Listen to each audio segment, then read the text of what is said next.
Panorama group, जो सोचता है वो करता है। लेकिन मैंने ये पूछा कि 2022 में जब बन गई थी तो 2024 में सभी के सामने 2 अक्टूबर को नाटक करने का क्या जरूरत था? पार्टी तो आपकी 2022 में बन गई थी, ये सबूत है। क्या शराब की कंपनी जो एनरिका एंटरप्राइजेस प्राइवेट लिमिटेड है, जिसके सभी डायरेक्टर शराब के बड़े व्यवसायी हैं, यह आपको पैसा देते हैं कि नहीं? पैसा दिया है लोगों ने। बिहार की सियासत में इन दिनों जनसुराज के सूत्रधार प्रशांत किशोर और बीजेपी के पूर्व प्रदेश अध्यक्ष संजय जायसवाल के बीच में वाक युद्ध देखने को मिल रहा है। प्रशांत किशोर ने संजय जायसवाल पर कई गंभीर आरोप लगाए थे। पलटवार में संजय जायसवाल ने भी प्रशांत किशोर पर आरोप लगाए हैं। उन्होंने कहा है कि प्रशांत किशोर की पार्टी 2022 में ही निर्माण की गई थी, लेकिन जानकारी बिहार की जनता से उन्होंने छुपाया है। साथ ही संजय जायसवाल ने भी आरोप लगाया है कि प्रशांत किशोर शराब की कंपनियों से पैसा लिए हैं।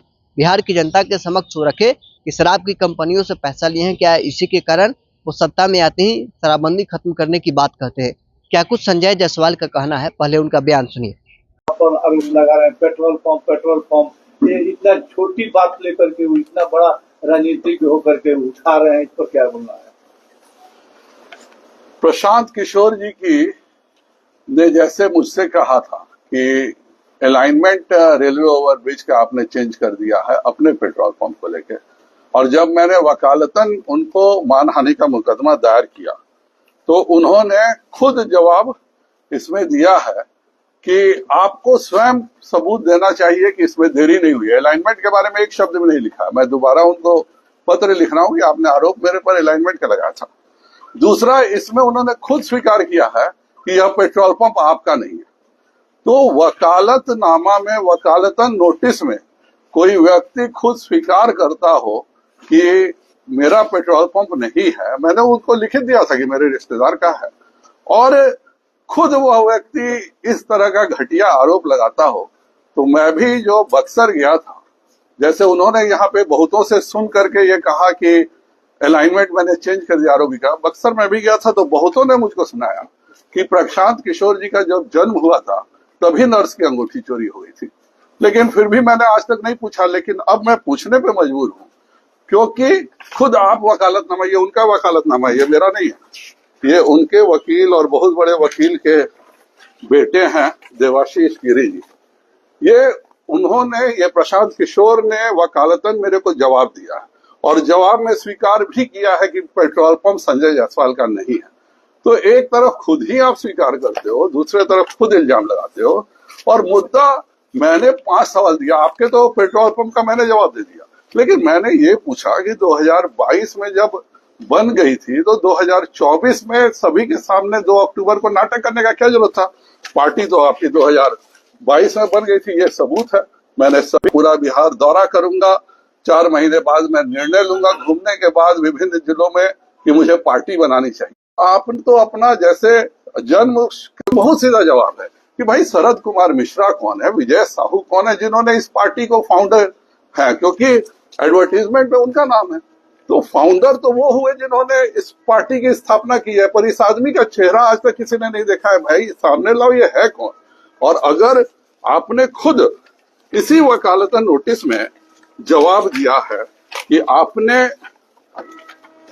ये देखिए, 2 अक्टूबर 2024 को पार्टी स्थापित किया था, ये उनका जवाब है, ये प्रशांत किशोर का जवाब है। तो आपने 2 अक्टूबर 2024 को स्थापित किया था पार्टी, तो फिर ये क्या है? दूसरा, कब आपने अधिवेशन करके शरद कुमार मिश्रा को हटाया, उदय सिंह को बनाया? तीसरा, क्या शराब की कंपनी जो एनरिका एंटरप्राइजेस प्राइवेट लिमिटेड है, जिसके सभी डायरेक्टर शराब के बड़े व्यवसायी हैं, यह आपको पैसा देते हैं कि नहीं? पैसा दिया है लोगों ने, और इसी के एवज में आपने कहा है कि मैं जब सरकार में आऊंगा तो मैं 1 घंटे के भीतर शराबबंदी हटा दूंगा। आप गांधी जी की तस्वीर लगाते हैं और उसके बाद शराबबंदी हटाने की बात करते हैं। कल आप कहिएगा कि हत्या बलात्कार रुक नहीं रहा है तो मैं हत्या बलात्कार का कानून 1 घंटे में हटा दूंगा। तो क्या शासन इस तरह से चलेगा? तीसरा मेरा प्रश्न है कि आपको केवल तेलंगाना के ठेकेदार, तमिलनाडु के ठेकेदार यही पैसा क्यों दे रहे हैं? और ये पैसे क्या इस एवज में दिए जा रहे हैं कि जब बिहार में आपका शासन होगा तो आप इन लोगों को ठेका गिविंग ग्लोबल फंड क्या है, इसके साफ इसमें लिखा हुआ है कि यह एनजीओ है, बिहार के माने देश के लोगों के समाज सेवा के लिए यह बना है। तो ये एक वॉलीबॉल का बॉल एगो नेट देके क्या अपने सभी 48 करोड़ का ये क्या है? मेरा स्पष्ट आरोप है कि आपका एनजीओ का काम है आपको सारे गाड़ियां देना, आपके लोगों को खाना खिलाना, और यह सब आप एनजीओ के ढकोसला में कर रहे हैं, जबकि कोई एनजीओ अपने कुल मिला के पैसे का एक निश्चित ही है 15 या 18% है जो कि वो एडमिनिस्ट्रेटिव एक्सपेंस पे खर्च करता है, बाकी सारा काम उसको सामाजिक कार्य के लिए करना, यह भी बिल्कुल नहीं है। और ये क्या चक्कर है कि Joy of giving global foundation का जो डायरेक्टर है वो भी शरद कुमार मिश्रा है, आपका जो पार्टी का ओरिजिनल प्रेसिडेंट है वो भी शरद कुमार मिश्रा है, जॉय ऑफ गिविंग के जो ओनर्स हैं जो महज 50,000 में कंपनी शुरू किया, आज 48 करोड़ डोनेशन ले रहे हैं, वो अभी उदय सिंह है। आप हटाते हैं तो अध्यक्ष भी उदय सिंह ही बनते हैं। तो ये जो पूरा घालमेल है, प्रशांत किशोर जी मुझ पर जितना आरोप लगाना चाहे लगाएं, पर जिस नीति की जिस राजनीति की बात करते थे, मेरे साधारण से 5 सवाल हैं। इन 5 सवाल का जवाब देने में क्या तकलीफ है? आप मुझको जिस अलंकरण से अलंकृत करना चाहिए करिए।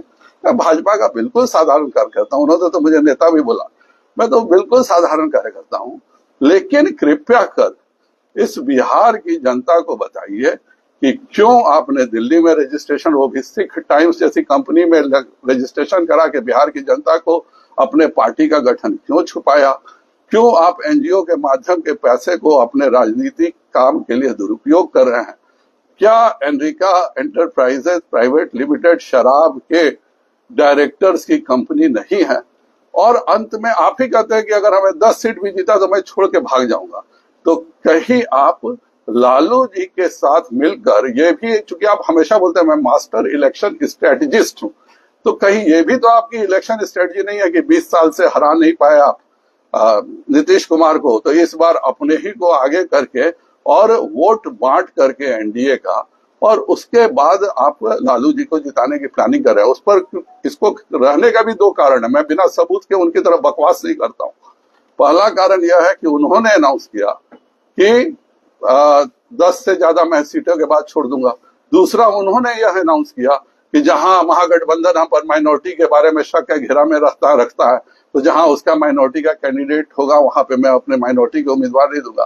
तो क्या किशनगंज, ठाकुरगंज, जोकीहाट, इन सब जगहों पर आप मेजोरिटी के उम्मीदवार देने जा रहे हैं? तो इन सब चीजों, और उसके बाद तीसरी बात, जितने भी आपके फाइनेंस है वह कौन करता है? तेलंगाना करती है जहां इंडी गठबंधन की सरकार है, कर्नाटक के लोग करते हैं, तमिलनाडु, कर्नाटक कांग्रेस की सरकार है, तमिलनाडु में डीएमके की सरकार है, माननीय चंद्रबाबू नायडू से पहले जो वाईआरसीपी की सरकार थी आंध्र प्रदेश में, उस समय उनकी फंडिंग है। तो ये पूरा जो फंडिंग है यह कहीं ऐसा तो नहीं है ये कांग्रेस के द्वारा पीछे से दिया हुआ फंडिंग है कि तुम फूट डालो और मैं राज करूंगा, बिहार के एनडीए के वोटर्स को, बिहार की पढ़ी लिखी जनता को बरगला के वोट का विभाजन करो जिससे कांग्रेस और महागठबंधन का राज हो सके। मेरे साधारण से 5 सवाल हैं, 5 सवाल के जवाब दे दिए। अभी तो मैं ऑस्ट्रेलिया पहुंचा ही नहीं हूं, पहले यही 5 सवाल के जवाब वो दे दें तो मैं भी मानूं। मैंने तो उनके जो प्रश्न पूछा, अलाइनमेंट पूछा, मैंने जवाब दे दिया, पेट्रोल पंप पूछा, मैंने जवाब दे दिया। कृपया कर वो मेरे भी 5 प्रश्न के जवाब दें। बहुत बहुत धन्यवाद। तो अभी आपने सुना बीजेपी के पूर्व प्रदेश अध्यक्ष संजय जायसवाल क्या कुछ प्रशांत किशोर पर पलटवार कर रहे थे। उन्होंने आरोप लगाया है कि शराब की कंपनियों से प्रशांत किशोर चंदा लिए हैं, इसी वजह से वो सत्ता में आते ही शराबबंदी खत्म करने की बात कहते हैं। साथ ही उन्होंने ये भी आरोप लगाया है कि उनकी पार्टी 2022 में ही निर्माण की गई थी, लेकिन बिहार की जनता के समक्ष उन्होंने ये जानकारी छुपाई है। क्या कुछ संजय जायसवाल के और भी कहना था आपने सुना है। बहरहाल इस क्रम में इतना ही, आप बने रहे न्यूज़ फाउंडेशन के साथ।